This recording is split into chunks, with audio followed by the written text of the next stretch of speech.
আল্লাহর জন্য আমল অনেকে করতে পারে, কিন্তু আল্লাহর জন্য ত্যাগ স্বীকার সবাই করতে পারে না। আল্লাহ পাক এটা বলেছেন নবী সাল্লাল্লাহু আলাইহি ওয়াসাল্লামকে, কিন্তু ইন্না আতাইনাকাল কাউসার, মনে কষ্ট নিচ্ছ কেন হে নবী? আমি তো তোমাকে কাউসার দিয়েছি। তারা তোমাকে অনেক কিছু বলছে, তুমি এটা কষ্ট নিও না। আমি তোমাকে কাউসার দান করেছি, মহান মর্যাদা দিয়েছি। ফাসাল্লি লিরাব্বিকা ওয়ানহার, তুমি তোমার রবের জন্য সালাত পড়ো। ওয়ানহার মানে শুধু কুরবানি করো না, স্যাক্রিফাইস করো, ত্যাগ স্বীকার করতে থাকো। ইন্না শানিয়াকা হুয়াল আবতার, যারাই তোমার শত্রুতা করবে, হকের উপর তুমি আছো, যারাই তোমার শত্রুতা করবে, হুয়াল আবতার, লেজ কাটা হয়ে যাবে, ধুলোয় উড়ে যাবে ইনশাআল্লাহ। হকের উপর আপনি থাকেন, যারা আপনাকে প্রতিবন্ধকতা সৃষ্টি করার চেষ্টা করবে, আল্লাহ পাক স্বয়ং তাদেরকে ধুলো বানিয়ে উড়িয়ে দিবেন ইনশাআল্লাহ। এটাই আল্লাহর সুন্নাহ, যুগে যুগে এটাই হয়েছে। নূহ আলাইহিস সালাম, তিনি এবং তার অনুসারীরা আল্লাহ পাক বাঁচিয়েছেন না? তার বিরোধিতা যারা করেছেন তারা আছে, আল্লাহ ডুবিয়ে দিয়েছেন। আল্লাহ সুন্নাহ দেখেন। আদ জাতি, এই যে হুদ আলাইহিস সালাম, তার সঙ্গীদেরকে আল্লাহ পাক বাঁচিয়েছেন না?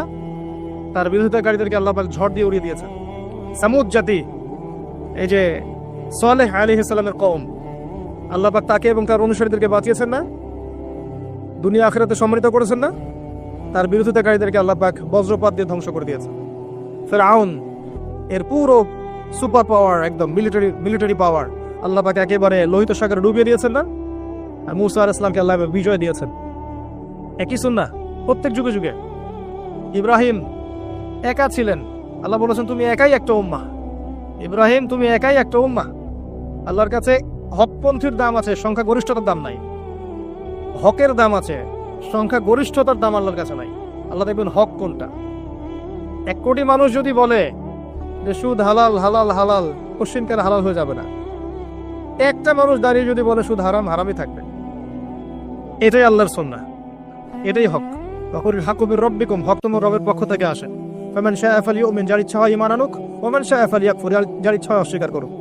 ইন্না আতাদনা লিযালিমিনা নারান, আমি জালেমদের জন্য নার, আগুন প্রস্তুত করে রেখেছি। আহাতা বিহিম সুরাদিকুহা, একেবারে ঘিরে ধরবে আগুন ওদেরকে।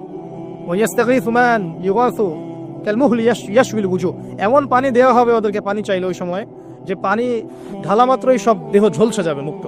নাউযুবিল্লাহ। আল্লাহ পাক হকের মানদণ্ড দিয়েছেন, আল্লাহর পক্ষ থেকে যা আসে। একই সুন্নাহ, ইব্রাহিমের সুন্নাহ সেম। তাকে আল্লাহ পাক বিজয় দিয়েছেন, নমরুদকে ধ্বংস করেছেন। আসেন, এই যে মুহাম্মদ সাল্লাল্লাহু আলাইহি ওয়াসাল্লামের যুগে আসেন, এই যে আবু লাহাব, আবু জেহেল, উতবা সাহেব আছে? কার অস্তিত্ব আছে? নাই। বদর কূপে লাশ পাওয়া গেছে, পাওয়া যায়নি? মুহাম্মদ সাল্লাল্লাহু আলাইহি ওয়াসাল্লাম এবং তার আদর্শ কিয়ামত পর্যন্ত টিকে থাকবে ইনশাআল্লাহ। এটাই রাসূলের সুন্নাহ, আল্লাহর সুন্নাহ, এগুলোই। অতএব আপনি হকের উপর থাকলে বিভিন্ন দিক থেকে বাধা পাবেন। এই সময়টাতে যদি আপনি সবর করতে পারেন,